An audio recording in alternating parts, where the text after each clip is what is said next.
Hi everyone, সবাই কেমন আছেন? আশা করছি সবাই অনেক ভালো আছেন। তো নতুন আরেকটি ভিডিওতে সবাইকে জানাচ্ছি ওয়েলকাম।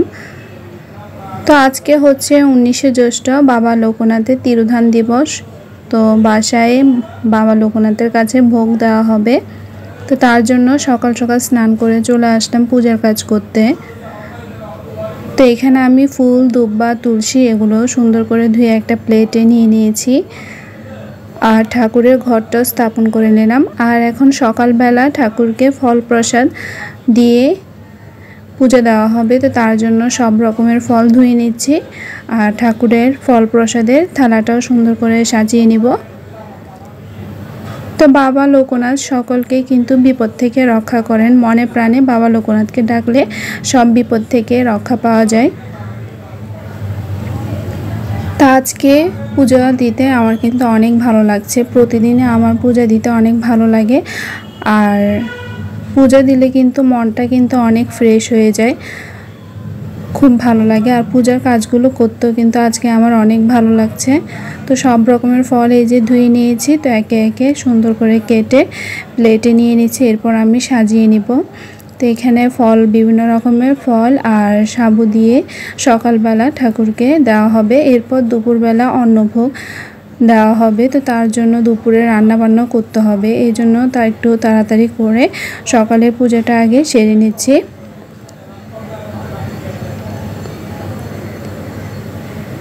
তো সবগুলো ফল একে একে আমার কেটে নেওয়া হয়ে গিয়েছে। তো এখন এখানে সাবু নিয়ে নিয়েছি, সেগুলো খুব সুন্দর করে পরিষ্কার করে ধুয়ে নিচ্ছি। সকাল সকাল কিন্তু পূজা দিয়ে নিলে মনটা কিন্তু অনেক ফ্রেশ হয়ে যায়, অনেক ভালো লাগে, আলাদা একটা শান্তি লাগে। তা আমার তো অনেক ভালো লাগে। আর সকালবেলা পূজা দিয়ে গীতা পড়লে মনটা আলাদা একটা শান্তি অনুভব হয়। তো সুন্দর করে আমি এই যে থালাটা সাজিয়ে নিচ্ছি। এবার ফল প্রসাদ দিয়ে খুব সুন্দর করে একে একে প্লেটটা সাজিয়ে নিব। আর বাবা লোকনাথের সবচেয়ে পছন্দ হচ্ছে মিশ্রি আর কিশমিশ। তো ওগুলো এই যে দিয়ে নিচ্ছি। তো মনে প্রাণে ভক্তি দিয়ে বাবার পূজা করে নিচ্ছি। বাবা লোকনাথ সবাইকে ভালো রাখুক, শান্তি রাখুক, আর সকল বিপদ আপদ থেকে যেন সবাইকে রক্ষা করে। তো এই যে চিনি দিয়ে দিলাম আর সব রকম ফল দিয়ে নিচ্ছি। আর এখন আমি কাঁঠালটাও ভেঙে নিব, কাঁঠালের কোষগুলো দিয়ে নেব। তো এই যে এখানে একটা গ্লাসে জল দিয়ে দিলাম। খুব সুন্দর করে পূজাটা আমি সাজিয়ে নিচ্ছি। আর একটা পান বানিয়ে দিয়ে নিচ্ছি। তো কাঁঠালটা আমি নিয়ে নিলাম, কাঁঠালের কোষগুলো নিয়ে সুন্দর করে সাজিয়ে দিব। তো দুপুরবেলা দেওয়া হবে অন্নভোগ। তো তার জন্য আজকে করা হবে সবজি পোলাও, আর করা হবে 5 রকমের ভাজা, পায়েস। তো ওগুলো রান্না করা হবে। তো ওগুলো একটু একটু আমার শাশুড়ি মা করে নিচ্ছেন। তো এরপর আমিও পূজা দিয়ে গিয়ে করব। দুজনে একসাথে মিলে করলে তাড়াতাড়ি করে নেওয়া যাবে। তো এই যে সব রকমের ফল দিয়ে আমার সাজানো হয়ে গিয়েছে। আর এখন ধূপ মোমবাতি জ্বালিয়ে নিচ্ছি।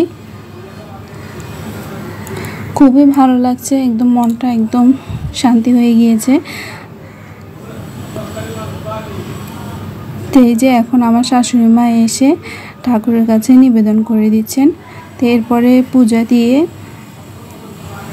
আমি বসে পড়লাম গীতা পড়তে। তো সকালবেলা গীতা পড়তে আমার থেকে কিন্তু অনেক ভালো লাগে। তো গীতাটা পড়ে নিচ্ছি। এরপর ভোগের রান্না বান্না ওইদিকে যাব।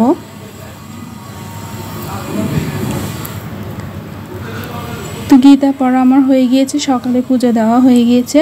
তা এখন দুপুরে ভোগ রান্না করার জন্য এখানে সব রকমের ভাজা একে একে করে নেওয়া হবে। আর পাশের চুলায় এই যে পায়েসের জন্য দুধ বসিয়ে দেওয়া হয়েছে।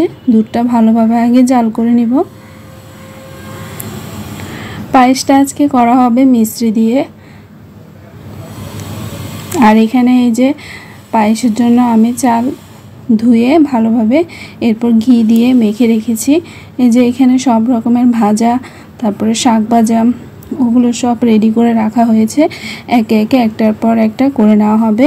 আর যেহেতু একটার আগেই ভোগ দিতে হবে, তো তার জন্য একটু তাড়াতাড়ি করা হচ্ছে।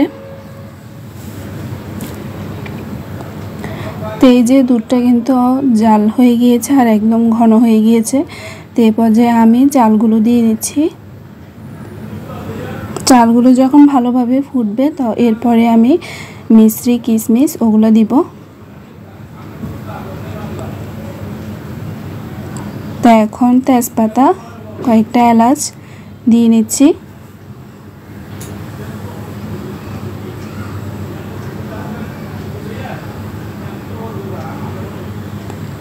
তো এই চুলায় পায়েস হচ্ছে আর পাশের চুলায় ভাজাগুলো করে নেওয়া হচ্ছে। ভাজা হবে 5 রকমের ভাজা, আলু ভাজা, পটল ভাজা, কাঁকরোল ভাজা, এরপর কচু ভাজা, কুমড়ো ভাজা, আর করা হবে শাক ভাজা। তো পাশে যে হলুদ লবণ মাখিয়ে আমার শাশুড়ি মা মেখে নিচ্ছেন যাতে একটার পর একটা তাড়াতাড়ি করে নেওয়া যায়। আর পোলাও করা হবে, সবজি পোলাও, তার জন্য দেওয়া হবে বরবটি, গাজর আর আলু। সবগুলো হলুদ লবণ মাখিয়ে রাখা হয়েছে। আর এখানে আরও কিছু ভাজা করে নেওয়া হয়েছে। আর এগুলো হচ্ছে সবজি পোলাওয়ের জন্য ছোট ছোট করে সবজিগুলো কেটে নেওয়া হয়েছে।